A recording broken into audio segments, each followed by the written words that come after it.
রব্বুল আলামিন বেগম খালেদা জিয়াকে আল্লাহ দ্রুত সময়ের মধ্যে সুস্থতা দেন। নতুন বাংলাদেশ কি আর দিল্লির সেলায় চলবে, নাকি লন্ডন থেকে পাঠানো প্রেসক্রিপশনে দেশ শাসিত হবে? সিলেটের পুণ্যভূমি থেকে ডাকসু ভিপি সাদিক কায়েম এবার তোপ দাগলেন দুই দিকেই। তিনি স্পষ্ট ভাষায় জানিয়ে দিলেন, দিল্লির রাজত্ব যেমন আর চলবে না, তেমনি লন্ডনে বসে রিমোট কন্ট্রোলে দেশ চালানোর স্বপ্ন আর বাস্তবায়ন হবে না। শনিবার দুপুরে সিলেটের কোম্পানিগঞ্জে জামাতে ইসলামের এক বিশাল সমাবেশে তিনি এই অগ্নিঝরা বক্তব্য দিয়েছেন। এই বক্তব্য নিয়ে এখন তোলপাড় রাজনীতি পাড়া। একদিকে খালেদা জিয়ার জন্য দোয়া, অন্যদিকে কঠোর হুঙ্কার। কি বোঝাতে চেয়েছেন আসলে এই ছাত্র নেতা? চলুন বিস্তারিত বিশ্লেষণে যাওয়া যাক। সাদিক কায়েমের বক্তব্যের সবচেয়ে ধারালো অংশটি ছিল পররাষ্ট্রনীতি এবং ক্ষমতার কেন্দ্রবিন্দু নিয়ে। তিনি বলেছেন, বাংলাদেশে দিল্লির রাজত্ব চলবে না, লন্ডনে বসে বাংলাদেশ পরিচালনা করতে চাইলে সেটাও পারবে না। বিশ্লেষকরা বলছেন, এই বক্তব্যের মাধ্যমে তিনি মূলত আধিপত্যবাদ এবং রিমোট কন্ট্রোল রাজনীতি উভয়কেই প্রত্যাখ্যান করেছেন। তিনি মনে করিয়ে দেন যে অতীতে ভারত বা দিল্লি আমাদের উপর অনেক জুলুম করেছে এবং বিগত ফ্যাসিস্ট সরকার এই দিল্লির দালালিকে প্রশ্রয় দিয়েছে। কিন্তু 5 আগস্টের পর প্রেক্ষাপট বদলে গেছে। মজার বিষয় হলো, বক্তব্যের শুরুতেই তিনি বিএনপির চেয়ারপারসন বেগম খালেদা জিয়ার সুস্থতা কামনা করে মুনাজাত পরিচালনা করেছিলেন। অর্থাৎ তিনি প্রবীণ নেতৃত্বের প্রতি শ্রদ্ধা রেখেছেন ঠিকই, কিন্তু বিদেশ থেকে বা লন্ডন থেকে দল বা দেশ পরিচালনার প্রক্রিয়াকে পরোক্ষভাবে চ্যালেঞ্জ করেছেন। তার বার্তা অত্যন্ত পরিষ্কার, সিদ্ধান্ত হবে দেশের মাটিতে, দেশের জনগণের সাথে। 5 আগস্টের পর অনেকেই ভাবছেন, আওয়ামী লীগ গেছে তো কি হয়েছে, এবার আমাদের পালা।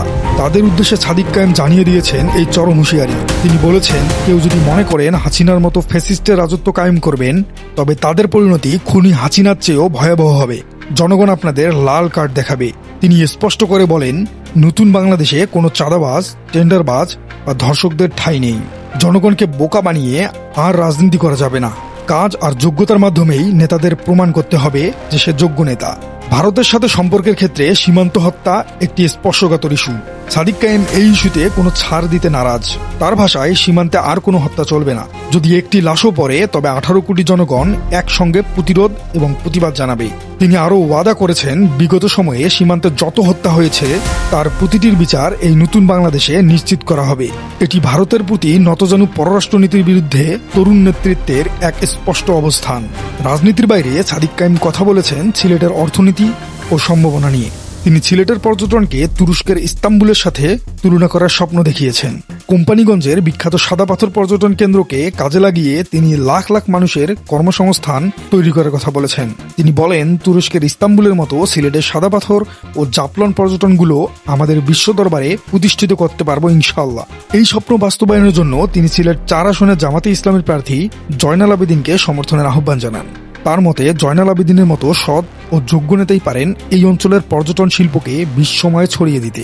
কোম্পানিগঞ্জ থানা সদর প্রাইমারি স্কুল মাঠে আয়োজিত এই সমাবেশে উপজেলা আমির মাওলানা ফয়জুল রহমানের সভাপতিত্বে হাজারো ছাত্র যুবক উপস্থিত ছিলেন। সাদিক কায়েমের এই বক্তব্য থেকে একটি বিষয় স্পষ্ট, ছাত্র সমাজ বা তরুণ নেতৃত্বে আগামী নির্বাচনে কাউকে একতরফাভাবে ক্ষমতা ছেড়ে দিবে না।